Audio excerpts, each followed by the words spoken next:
എല്ലാ മാന്യ പ്രേക്ഷകർക്കും ഇന്നർ ലൈറ്റ് ചാനലിലേക്ക് ഒരിക്കൽ കൂടി സ്വാഗതം. ഓരോ രാശിക്കാർക്കും ശനിയുടെ സംക്രമണത്തിനനുസരിച്ചുള്ള മാറ്റങ്ങൾ ജീവിതത്തിൽ വരുത്തിയാൽ ശോഭനമായ ഭാവി ഉറപ്പാക്കാം. അതുപോലെ തന്നെ ചില രാശിക്കാർക്ക് വരാൻ പോകുന്ന ഗ്രഹപ്പിഴകളെ മുൻകൂട്ടി അറിഞ്ഞ് ഒരു പരിധിവരെ ദുരിതങ്ങളിൽ നിന്ന് ഒഴിഞ്ഞു നിൽക്കാനും സാധിക്കും. ഇതിലൂടെ എല്ലാ രാശിക്കാർക്കും ജീവിത വിജയം ഉറപ്പാക്കാൻ സാധിക്കും. ഇതിനുവേണ്ടി എന്തൊക്കെ മാറ്റങ്ങളാണ് ജീവിതത്തിൽ വരുത്തേണ്ടത്? ശ്രദ്ധിക്കേണ്ട മുൻകരുതലുകൾ എന്തൊക്കെയാണ്? പരിഹാരങ്ങൾ എന്താണ്?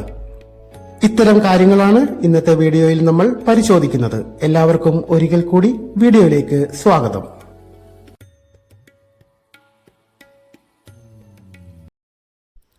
ചിങ്ങക്കൂറിൽ ഉൾപ്പെട്ട മകം, പൂരം, ഉത്രം ആദ്യ കാൽഭാഗം വരെ ജനിച്ചവർക്ക് 7ാം ഭാവത്തിൽ നിന്ന് 8ാം ഭാവത്തിലേക്കാണ് ശനി മാറിയിരിക്കുന്നത്. ഇവർക്ക് 7ലെ കണ്ടക ശനി അവസാനിച്ചു, പക്ഷേ അഷ്ടമ ശനിയിലേക്ക് കടന്നിരിക്കുകയാണ്. അതുകൊണ്ട് ചിങ്ങക്കൂറുകാർ അല്പം ഗൗരവത്തോടു കൂടി തന്നെ കാര്യങ്ങളെ കൈകാര്യം ചെയ്യേണ്ടതാണ്. 8ാം ഭാവത്തിലേക്കുള്ള ശനിയുടെ സംക്രമണം നിങ്ങളിൽ അമിതമായ ചിന്ത, മാനസിക സമ്മർദ്ദം എന്നിവയ്ക്കൊക്കെ കാരണമാകും. പല കാര്യങ്ങളും നടത്തിയെടുക്കാൻ ഒന്നിലധികമോ പലതവണയോ ശ്രമിക്കേണ്ടി വരും. ഇത് നിങ്ങൾക്ക് വെല്ലുവിളികളും പ്രയാസകരമായ സാഹചര്യങ്ങളും നേരിടേണ്ടി വന്നേക്കാം.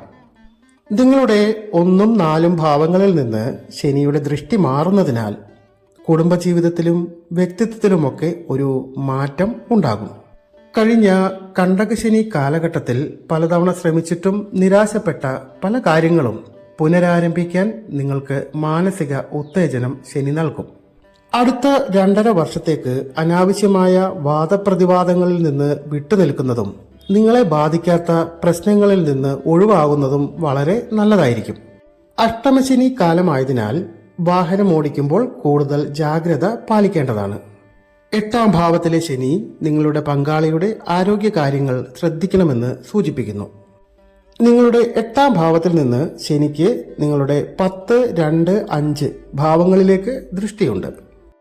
10ാം ഭാവത്തിലേക്കുള്ള ശനിയുടെ വീക്ഷണം മുൻകാലങ്ങളിൽ നിന്നും ഉപരിയായ ഒരു വ്യക്തിത്വം നിങ്ങളിൽ സൃഷ്ടിക്കും. കൂടുതൽ അച്ചടക്കവും ഉത്തരവാദിത്ത ബോധവും നിങ്ങളുടെ ജീവിതത്തിൽ ഉണ്ടാകും. നിങ്ങൾ ഉദ്ദേശിച്ച കാര്യങ്ങൾ നടത്തിയെടുക്കുന്നതിന് കഠിനാധ്വാനവും താല്പര്യവും ശനി നൽകും. അധികാര സ്ഥാനങ്ങളിൽ ഉള്ളവരുമായി സംഘർഷങ്ങൾ, തർക്കങ്ങൾ എന്നിവയിൽ നിന്ന് ഒഴിഞ്ഞു നിൽക്കേണ്ടതാണ്. 2ാം ഭാവത്തിലേക്ക് ശനിയുടെ ദൃഷ്ടിയുള്ളതിനാൽ ഈ സമയത്ത് ആശയവിനിമയ കഴിവുകൾ നിയന്ത്രിക്കേണ്ടതുണ്ട്. സംസാരിക്കുന്നതിന് മുമ്പ് ചിന്തിക്കുന്നത് നല്ലതാണ്, പ്രത്യേകിച്ച് കുടുംബാംഗങ്ങൾ, ബന്ധുക്കൾ എന്നിവരുമായി. 2ാം ഭാവത്തിലെ ശനി സാമ്പത്തിക കാര്യങ്ങളിൽ കാലതാമസവും നിയന്ത്രണങ്ങളും കൊണ്ടുവന്നേക്കാം. എന്നാൽ നിങ്ങൾ സാമ്പത്തിക അച്ചടക്കം പാലിക്കുന്ന ഒരാളാണെങ്കിൽ ഇവയെല്ലാം കാര്യക്ഷമമായി നടന്നു പോകുകയും ചെയ്യും. 5ാം ഭാവത്തിലേക്കുള്ള ശനിയുടെ വീക്ഷണം നിങ്ങളുടെ കുടുംബജീവിതത്തിൽ ചില അസ്വാരസ്യങ്ങളൊക്കെ ഉണ്ടാക്കും. എങ്കിലും ഇത് വിദ്യാർത്ഥികൾക്കും വിദ്യാഭ്യാസ കാര്യങ്ങൾക്കുമൊക്കെ നല്ലതാണ്. ചിങ്ങക്കൂറിൽ വരുന്ന മകം നക്ഷത്രക്കാർക്ക് അഷ്ടമശനി തുടങ്ങിയിരിക്കുകയാണ്. ചില സമയത്ത് ജോലി ഉപേക്ഷിക്കാൻ വരെ നിങ്ങൾക്ക് തോന്നിയേക്കാം. എന്നാൽ പുതിയ അവസരങ്ങൾ ലഭിച്ചതിന് ശേഷം മാത്രമായിരിക്കണം അങ്ങനെ ചെയ്യേണ്ടത്. പൂരം നക്ഷത്രക്കാർക്കും സമാന അവസ്ഥയാണ്. സാമ്പത്തിക കാര്യങ്ങളിൽ അച്ചടക്കം പാലിക്കേണ്ടതാണ്.